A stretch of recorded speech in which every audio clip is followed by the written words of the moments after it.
ന്യൂസിലേക്ക് സ്വാഗതം. ഇന്നത്തെ വാർത്തകൾ അവതരിപ്പിക്കുന്നത് നിവിനാണ്. കള്ളപ്പണം വെളുപ്പിക്കൽ കേസിൽ മുൻ രാജസ്ഥാൻ മന്ത്രി മഹേഷ് ജോഷിക്ക് സുപ്രീം കോടതി ജാമ്യം നൽകി. ഇൻകമിംഗ് കോളുകളിൽ KYC രജിസ്റ്റർ ചെയ്ത പേരുകൾ നിർബന്ധമായും പ്രദർശിപ്പിക്കണമെന്ന് ടെലികമ്മ്യൂണിക്കേഷൻ വകുപ്പ് അറിയിച്ചു. നിർമ്മിത ബുദ്ധി തരംഗം പുതിയൊരു ആഗോള വിതരണ ശൃംഖല പ്രതിസന്ധിക്ക് കാരണമാകുന്നു.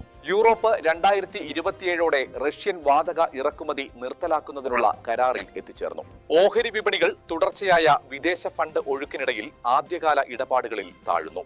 ഗഡ്വാളിലെ ഗുരുകുലിൽ പ്രഭാത ഭക്ഷണത്തിന് ശേഷം 13 വിദ്യാർത്ഥികൾക്ക് സുഖമില്ലാതായി. യുക്രൈൻ സംഘർഷങ്ങൾക്കിടയിൽ യൂറോപ്പിന് പുടിൻ ശക്തമായ മുന്നറിയിപ്പ് നൽകുന്നു. എതിർപ്പുകൾക്കിടയിലും നിലവിലുള്ള തസ്തികകൾ ഒഴിവാക്കി തമിഴ്നാട്ടിൽ 380 പുതിയ തസ്തികകൾ ആരോഗ്യവകുപ്പ് അംഗീകരിച്ചു. ട്രംപ് ഭരണകൂടം സുരക്ഷാ ആശങ്കകൾ ചൂണ്ടിക്കാട്ടി 19 രാജ്യങ്ങളിൽ നിന്നുള്ള കുടിയേറ്റം താൽക്കാലികമായി നിർത്തുന്നു. കൂടുതൽ വാർത്താ അപ്ഡേറ്റുകൾക്കായി വിപ്ര ന്യൂസ് സബ്സ്ക്രൈബ് ചെയ്യുക.